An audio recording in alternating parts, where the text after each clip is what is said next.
अहमद आपसे मजीद भी जानते रहेंगे। इस्लामाबाद हाईकोर्ट के फैसले से हुकूमती कैंप में मायूसी छा गई। इलेक्शन से फरार में नाकामी। वज़ीर दाखिला राना सनाउल्लाह की मैं न मानूं की रट। कहा अदालत का हुक्म सर आंखों पर मगर काबिल अमल नहीं है। इस्लामाबाद हाईकोर्ट के फैसले के खिलाफ अपील दायर करेंगे। 1000 पोलिंग स्टेशन के लिए कम वक्त में इंतजाम नहीं हो सकते। इतनी जल्दी इलेक्शन के लिए सिक्योरिटी फराहम करना मुमकिन नहीं है। हमें रेंजर्स और एफसी को भी इलेक्शन के लिए बुलाना है। इलेक्शन कमीशन अपने तौर पर अपील दायर करने का मिजाज है।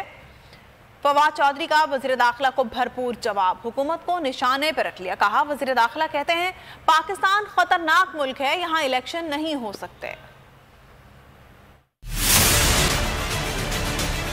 ये हुक्म जो है सार आंखों पे हम उसका एहतराम करते हैं, लेकिन ये काबिल अमल नहीं है। कल इलेक्शन करवाना ना तो इलेक्शन कमीशन के लिए मुमकिन है और ना ही हमारे लिए। इस्लामाबाद में तो पहले ही रेड अलर्ट है, थ्रेट अलर्ट है। इलेक्शन में तो फिर सैकड़ों हजारों लोग इकट्ठे होते हैं। पाकिस्तान का वज़ीर जो दाखिला है वो ये कह रहा है कि पाकिस्तान इतना खतरनाक मुल्क है कि यहाँ पे बलदियाती इलेक्शन भी नहीं हो सकते और इतना ज्यादा थ्रेट अलर्ट है, तो फिर इसका सिर्फ ये बयान देने से पहले उन्हें इस्तीफा देना चाहिए।